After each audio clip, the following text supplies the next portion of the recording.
Magandang araw mga kanukis.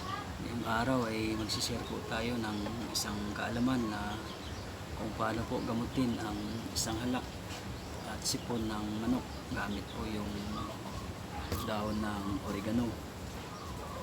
Sa nakakaalam po ng oregano, ang oregano po ay bali isang medicine na herbal. Ito po ay maganda po sa sipon. So ang gagawin natin dito ay gagamit po tayo ng ringgilya po ng injeksyon para gamitin natin doon sa pinakakatas ng dahon po ng oregano. Disclaimer lamang po, hindi po tayo expert, pero na-try na po natin ito ng ilang beses at saka maganda naman po ang naging resulta. So ngayon gusto ko lang po mag-share para malaman din ninyo na pwede pala itong gamiting gamot sa sipon at sa halak ng inyong mga manok.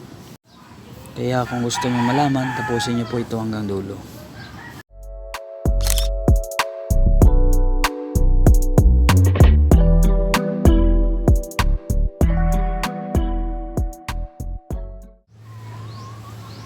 Mga kanokis, sundan nyo lang po ako kung paano po yung proseso. Meron po tayong dito baso, injeksyon, ringgilya. Yan po yung gagamitin natin para pagkuha ng katas. Tapos yung dahon ng oregano. Yun.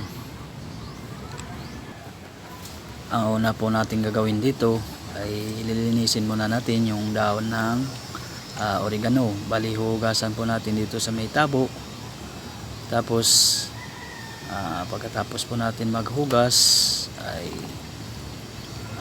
pipigain po natin yan, pero ipapagpag muna natin yung tubig para siguradong walang matirang tubig.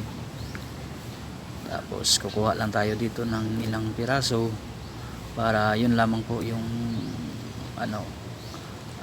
pipigain natin para po sa katas. Bali pipigain lang natin siya ng dahan-dahan mga kanukis, kasi malambot lang naman yung dahon ng oregano. Yan po, makikita nyo, bali mayroon po siyang katas na tumutulo. Yan. Pigain nyo po siya hanggang sa wala na po siyang maibigay na katas. Bali ang proseso po dito guys, ito po yung gagawin nating tubig pagkatapos po natin pakainin. Bali magbibigay po tayo sa umaga pagkatapos po ng kain yan. Tapos isa rin sa hapon pagkatapos din ng kain yan. Bali ito na po yung pinaka-tubig nila guys. Hindi na po kayo magbigay ng tubig. Bali ulit-ulitin lang natin sa 3 araw po. Sa mga wala pong budget na pambili ng amtil, ito po ay swak po para sa inyo na gamitin po yung dahon ng oregano. Sa mga kanukis ko dyan na madalas po tamaan ng sipon ng kanilang mga alagang manok, ito po yung solusyon na maganda pong gawin. Sana po makatulong po to sa inyo. Ayan lamang po, at sisimulan na natin kung paano po yung tamang papainom po sa alagang manok. Ito po yung alaga kong manok na tinamaan po ng sipon. Bali ito po yung ating gagamutin ngayon. Sa pagpapainom po ay dahan-dahan lang po natin para hindi rin masaktan yung ating alagang manok. So depende na po sa inyo yun kung paano nyo po i-handle